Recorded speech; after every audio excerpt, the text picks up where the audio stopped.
கர்த்தருடைய நாமத்துக்கு ஸ்தோத்திரம் உண்டாவதாக. வெளிப்படுத்தல் விசேஷத்தில் 1ஆம் அதிகாரத்தில் 12இருந்து நீங்கள் படித்தீங்கன்னா அதில் சொல்லப்பட்டு இருக்கிறது, யோவான் அவர்கள் தரிசனம் கண்டு அதில் அவர் அங்கே தேவனை பார்த்ததை அவர் அங்கே எழுதுவதை நீங்கள் காணலாம்.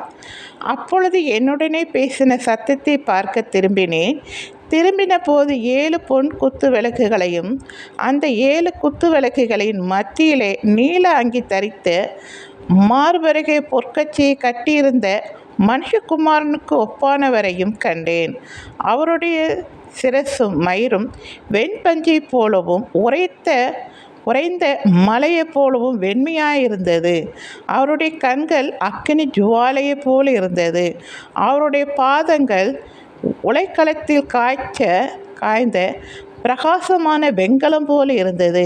அவருடைய சத்தம் பெருவெள்ளத்து இரைச்சலை போல இருந்தது. தமது வலது கரத்திலே 7 நட்சத்திரங்களை ஏந்தி கொண்டிருந்தார். அவர் வாயிலிருந்து இருபுறமும் கருக்குள்ள பட்டயம் புறப்பட்டது. அவருடைய முகம் வல்லமையாய் பிரகாசிக்கிற சூரியனை போல இருந்தது. நான் அதை கண்டபோது செத்தவனைப் போல அவருடைய பாதத்திலே விழுந்தேன். அப்பொழுது அவர் தம்முடைய வலது கரத்தை என்மேல் வைத்து என்னை நோக்கி, பயப்படாதே, நான் முந்தினவரும் பிந்தினவரும் உயிருள்ளவருமாய் இருக்கிறேன். மரித்தேன், ஆனாலும் இதோ சதா காலங்களிலும் உயிரோடு இருக்கிறேன். ஆமென். நான் மரணத்துக்கும் பாதாளத்துக்கும் உரிய திறவுகோல்களை உடையவராய் இருக்கிறேன். நீ கண்டவைகளையும் இருக்கிறவைகளையும் இவைகளுக்கு பின்பு சம்பவிக்கவைகளையும் எழுது. என் வலது கரத்தில் நீ கண்ட 7 நட்சத்திரங்களின் இரகசியத்தையும் 7 பொன் குத்து விளக்குகளின் இரகசியத்தையும் எழுது. அந்த 7 நட்சத்திரங்களும் 7 சபைகளின் தூதர்களாம்.